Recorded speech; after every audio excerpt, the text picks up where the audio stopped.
Honourable Member Srimati Supriya Sule. Thank you so much. I stand here in support of the bill that we are discussing today. I would definitely like to quote what the India stand at the UN is. It says that they're deeply concerned over proliferation of weapons of mass destruction and their delivery system. The earlier Professor Saugata Babu already has spoken about it at length, but in a synopsis I would like to say that India supports the full and effective implementation of Chemical Weapon Convention and emphasizes the strengthening of the OPCW to fulfill its important mandate. Sir, it's very good that we have brought in this bill, and it clearly, India has always had a very good and a positive image of a peace-loving, peace-making country.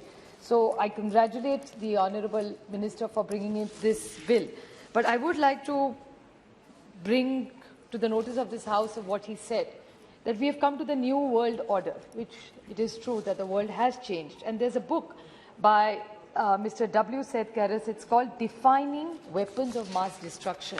And it's one of the papers where he has said that the Center of Study of Weapons of Mass Destruction, which is a National Defense University, where they have recommended that why don't we expand the scope, given how the world is, even the war today globally is a hybrid war now, as we call it. So they have recommended that the India's definition is for nuclear, biological and chemical weapons. So can we expand it?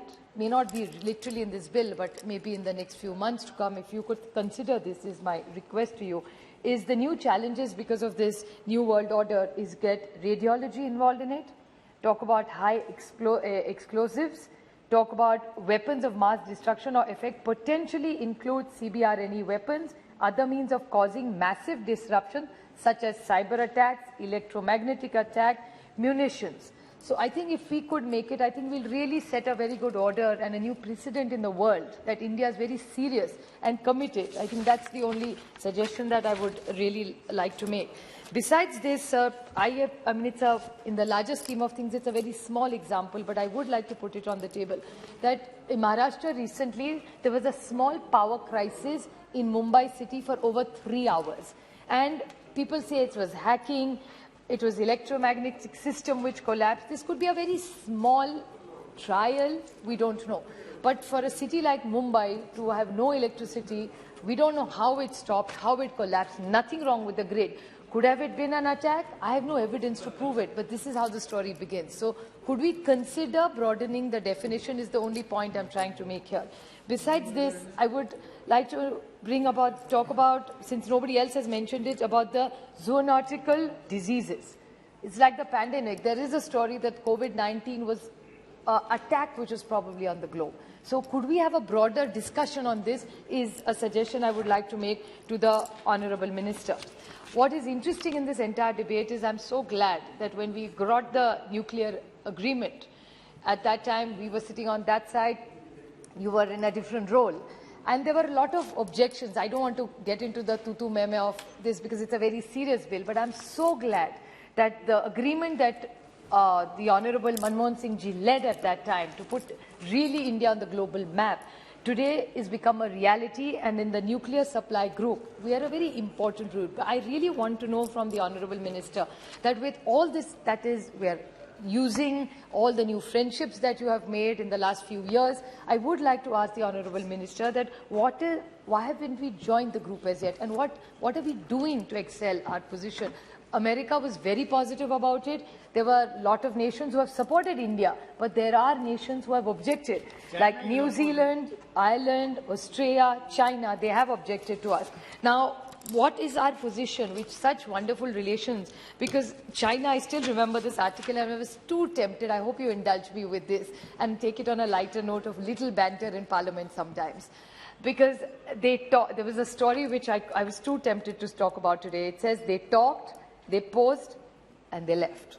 This is the Indian Prime Minister and the Chinese President met 18 times. I stand corrected, could be more, could be more maybe, since 2014. And there were many, many meetings that they have had, which I'm sure, I think I'm a big one for dialogue. I am completely against any war.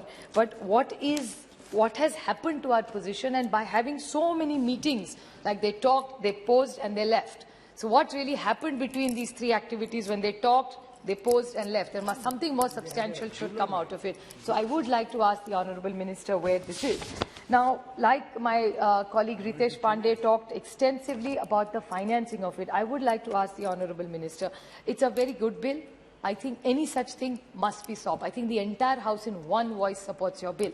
My only clarification I would like to ask is that there's a note that freeze, seize and attach that's in the statement of objects and reasons. It's the point number 5, B point number 1. I appreciate this is a wonderful thing we must, but what concerns me, and more so because it's something very new, I'm not a financial expert, but I hear so much about the dark net and the crypto. Now, if all this funding is done through this, how are we? And this is not only our problem, it's a global problem. Now, right now, our country has taxed it at 30%.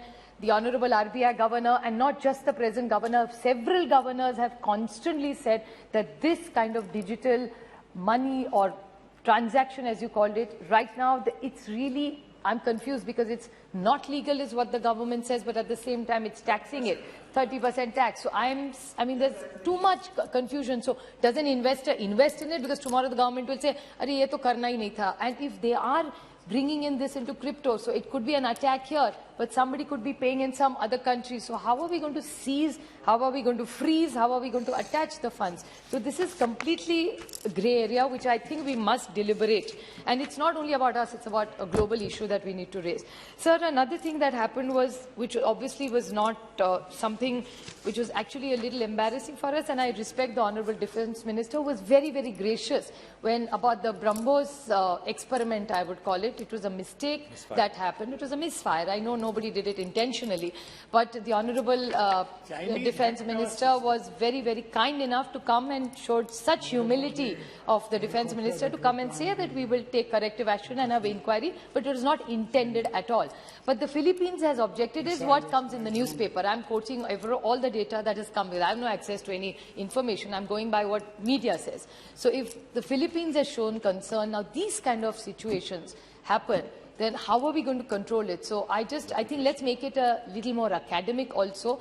Yes, we support this bill completely in one voice in this entire House, but we must definitely be very, very careful about the new technology coming in, and all we are just raising our concerns, even if these are just to make sure it's a flawless bill and make sure that India is known for what it's really, which is about truth, and it's about being a partner to everybody, which is absolutely no warfare and a peace-loving nation like the Mahatma would have wanted. Thank you. Thank you. Honourable members.